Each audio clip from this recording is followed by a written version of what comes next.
But right now, let's talk football. And I want to start by talking about the Patriots.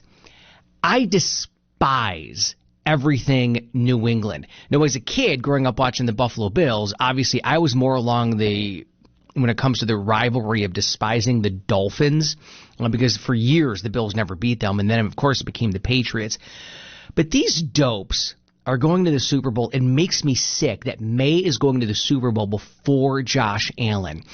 And this is how badly we live, Bills Mafia, rent-free in the heads of the New England Patriots. They're at their pre-Super Bowl rally. I hope they get their teeth kicked in. And this is what they said at their rally about Bills Mafia. 7 years since we last did this. It feels like yesterday. And you know who's not having a Super Bowl send-off today? Bills Mafia! All the tables in Buffalo are safe. Screw you. I hope the Seahawks crush you in the Super Bowl. I hope you lose by 60 points. And speaking of 60 points, I wonder what the point spread is for the Super Bowl. And the guy to come in and tell me all about it is nationally known sports betting expert. He's from Tom Barton Sports. Tom Barton, you are live on News Radio 930 WBEN. How are you, sir?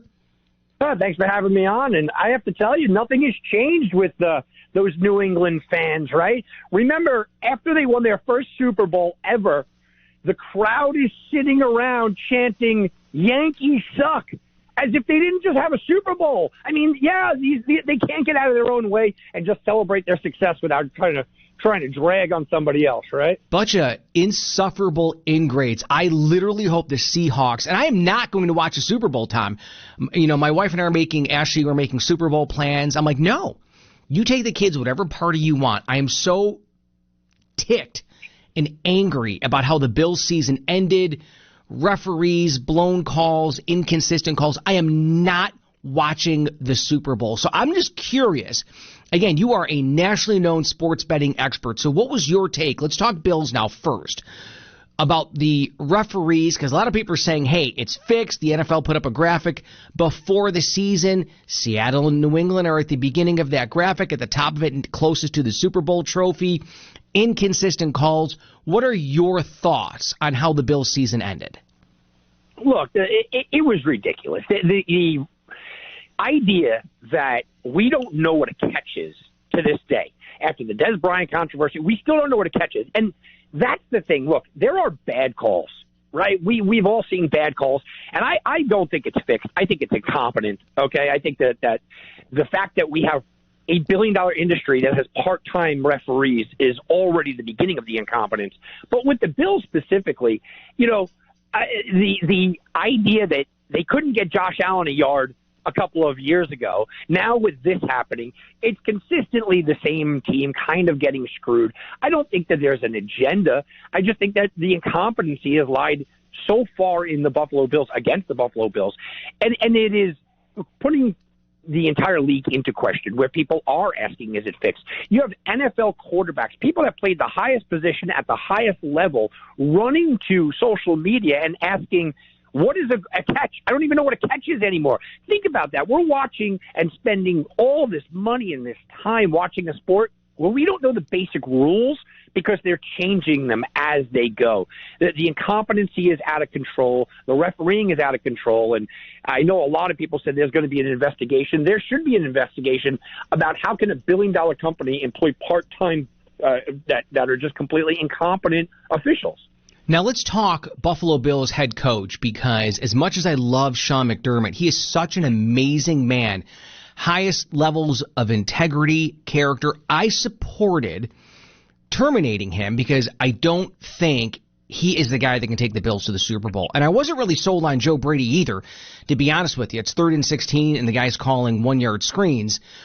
But after his press conference, the more I thought about, you know what? I think it's a great hire. I really do. It doesn't really, it continues the culture that Sean McDermott, the foundation that he built.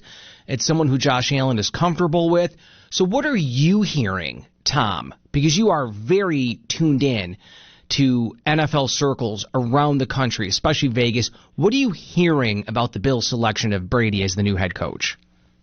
It's not being received well around the league. It's kind of I don't want to be said being laughed at because people do like Brady, but it didn't make any sense to them unless, and here are the rumblings, Brady said, look, I'm going to leave. You know, I'm going. I'm not going to be here if McDermott's still here. I want my chance. So there are precedents to be said where you elevate the underling to kind of take the next step up. I don't think it's being received as well as it should. I think he's a competent head coach, or he could be a competent head coach. We don't know, but I think he's a competent enough head coach. But I thought McDermott was perfectly okay. But is perfectly okay what you want? No. You want more. And I'll bring it back to the New York Yankees because it's a New York thing. Look, I love Buck Showalter. I absolutely adore Buck Showalter. But the Yankees looked at Buck Showalter and what he did and said, you know what, I don't think he can get us over the hump. Bring in Joe Torre. He got you over the hump. Maybe that's another situation here, but around the league, people are just scratching their heads. Unless Brady said, look, I'm not coming back, why would you not have McDermott and Brady try to run it back? It's sort of the question around the league. Yeah, but I mean, I go back to the Kansas City playoff game, 13 seconds. You can't hold Kansas City for 13 seconds. You can't run a squib kick. I mean, so many different points allowed on defense. I mean, I get it. I think the Bills hit a wall. And from my perspective, if you're in the playoffs and you lose the last game of the year, then your season's a failure. Your goal is to win a Super Bowl. And I just think the Bills hit a wall with Sean McDermott, an amazing man, love him to death, but I don't think he's the guy to get us there. So let's talk about the Super Bowl this year, Tom, because obviously, again, you are a nationally known sports betting expert. If you go to the Google machine at Tom Barton Sports. So what's your take? Seahawks, New England, what's the point spread? What are you telling folks pertaining to betting? Well, look, I'm going to be heavy on prop plays. Come around this time, at this time of year, I always ask the question, and everybody wants to bet the Super Bowl. Look, I'm on national radio to get my take on the Super Bowl. And the reality is, if this game was played on a Sunday afternoon in week 15, for example, I would probably lay off because I think it's going to be a close game, and I think that the point spread is absolutely dead on. The Las Vegas bookmakers don't make mistakes often, right? So generally speaking, it's going to be tight. It's going to be close to the point spread. Seattle is favored by 5.5 or so. I think if it gets to 6, you have to take a look at New England. In the history of the Super Bowl, the recent history of the Super Bowl, not for people like me and you, it's been close games. This is going to be the highest point spread since the Arizona Cardinals went up against Pittsburgh Steelers. Remember, Pittsburgh won the game. Arizona covered the game, right? I mean, 6 points in an NFL game is a lot, especially with these high-stake pressure and teams. Everybody likes Seattle. Almost 70% of the betting public likes Seattle. 70% of the money coming in is on Seattle. The world loves Seattle.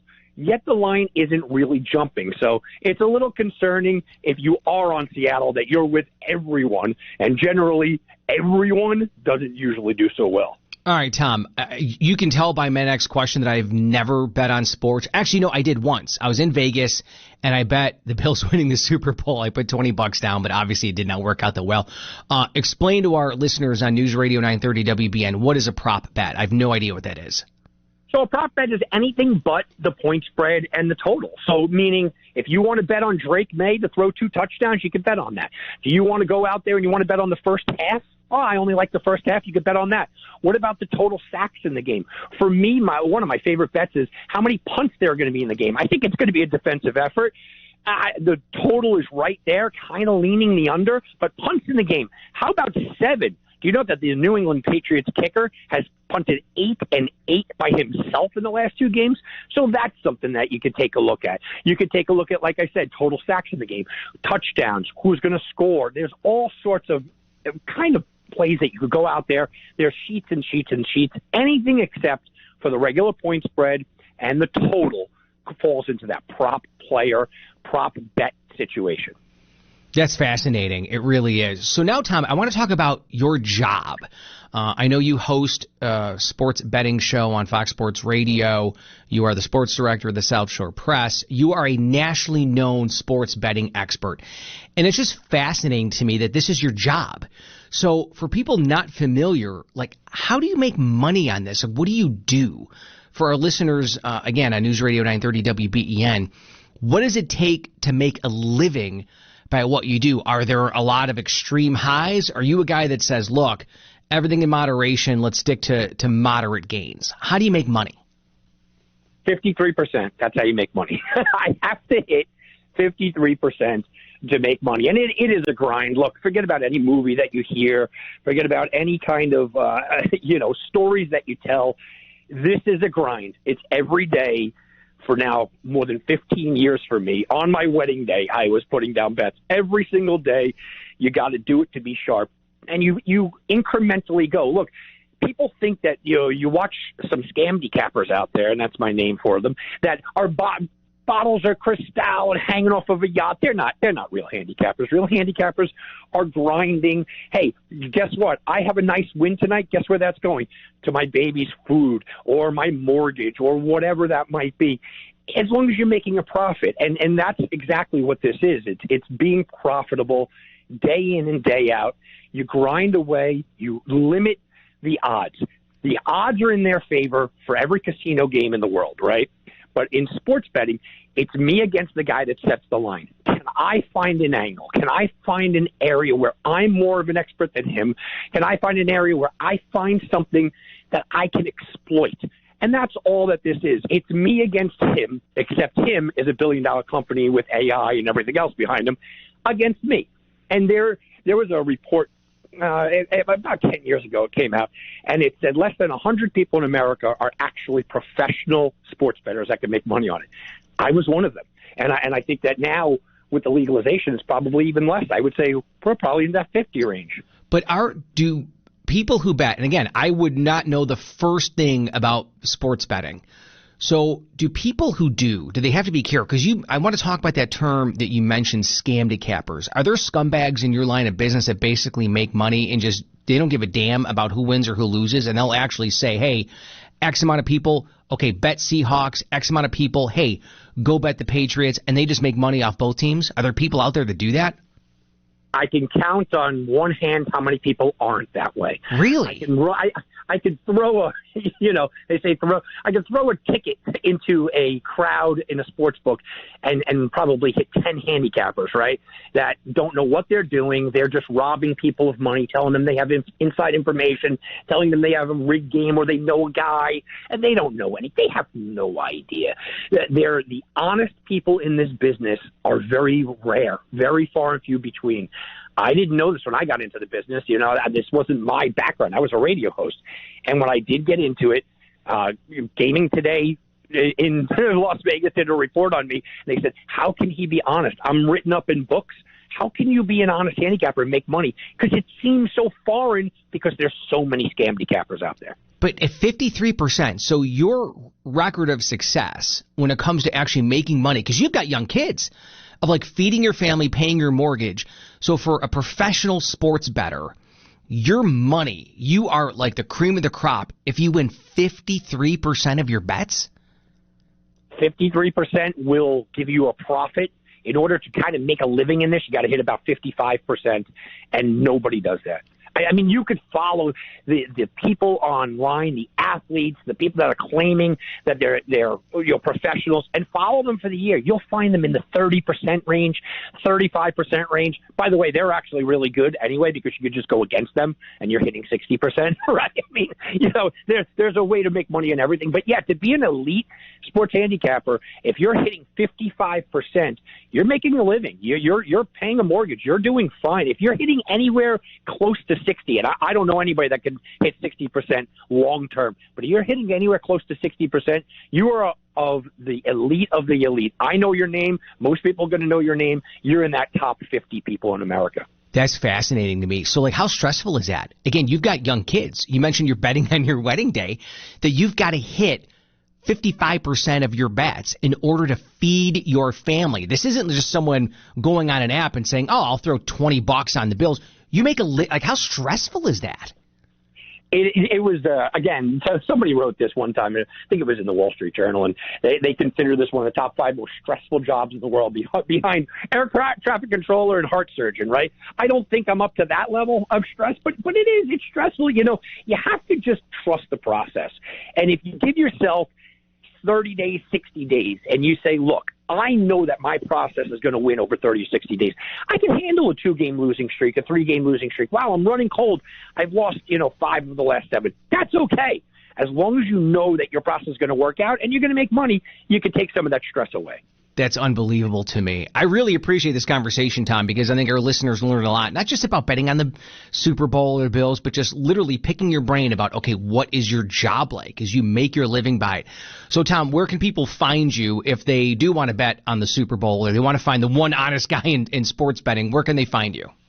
Well, guys, it's TomBartonSports.com. If you go to the site, you get 30 days of my plays, every play, every level, every sport. There's no upselling. There's no commission. There's nothing. You get every single thing that I bet.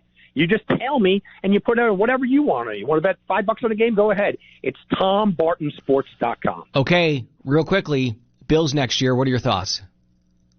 I like them next year. I already took a look, and I said, man, you know what? The NFL, if it is scripted, how about Bills against Giants in their new home, and they beat the Giants to go to the Super Bowl, win the Super Bowl, and exercise the demon that was Scott Norwood. How about that? Oh, you had to drop that. You had to. This is former friend Tom Barton on NewsRadio 930. Well, I said you were going to exercise the demon, though, right? From your lips to God's ears. How's that sound, Tom? I think it's a good. If there is a script, I'll be with the good script. That's a Hollywood movie. Let's make it for real life. All right, works for me. Thank you again. It's Tom Barton, nationally known sports betting expert. Always good to talk to you, brother. Greatly appreciate it.